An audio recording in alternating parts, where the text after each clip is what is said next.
ازيكم يا بنات؟ عاملين ايه؟ يومنا جديد النهارده، كله تفاؤل. نزلت السوق والحمد لله الاسعار كويسه جدا جدا في السوق. لقيت البتنجان قسما بالله جايباه ب5 جنيه. بصوا صابح صابح صابح. وجبت تفاح ب15 جنيه. وجبت كمان ملوخيه 3 ربط ب3 جنيه، 3 ربط ب5 جنيه، اسف. هنا كنت قطفتها. والتفاح يا بنات فيه نسبة بسيطة مستوية، يعني حتة صغننة. والله بصوا، يعني عايزة اقول لكم ان الاسعار بتختلف جدا جدا. ما تنزلي السوق متأخر. انا بنزل السوق بتاع الساعة 2، عقبال ما اوصل السوق تبقى 2 وربع، 2 ونص.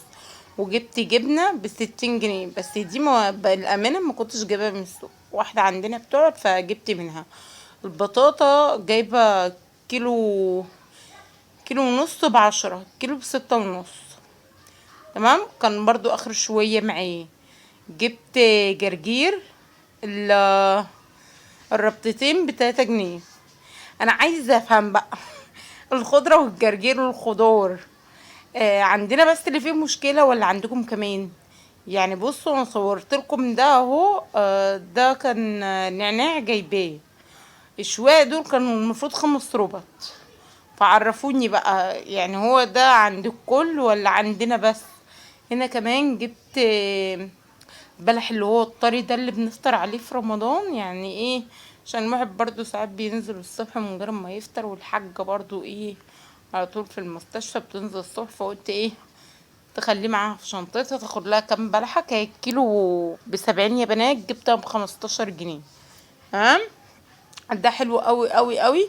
لو انت بتخرجي او بتفضلي وقت بره كتير، هيديكي طاقة وفي نفس الوقت على قد ايه فلوسنا. دي بامية. البامية طبعا اسعارها عالية. انا جبت الكيلو من ده ب20. ده نص كيلو عامل 10 جنيه. دي كانت كبيرة، هو حاطط كبير.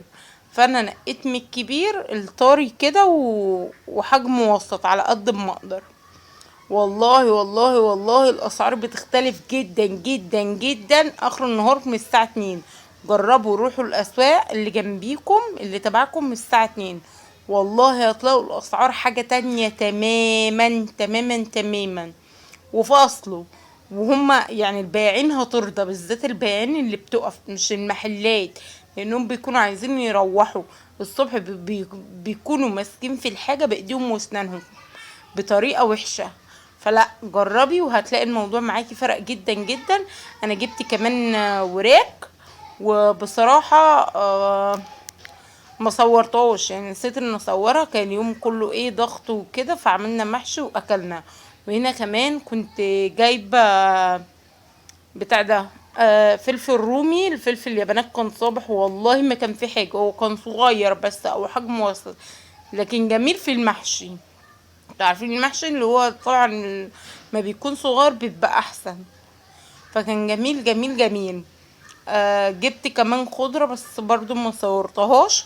وجبت بنجر عشان الحاجة نقل الدم وكده.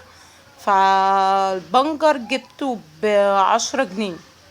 جبت الاتنين ب20. وعلى فكرة احنا بنستبدل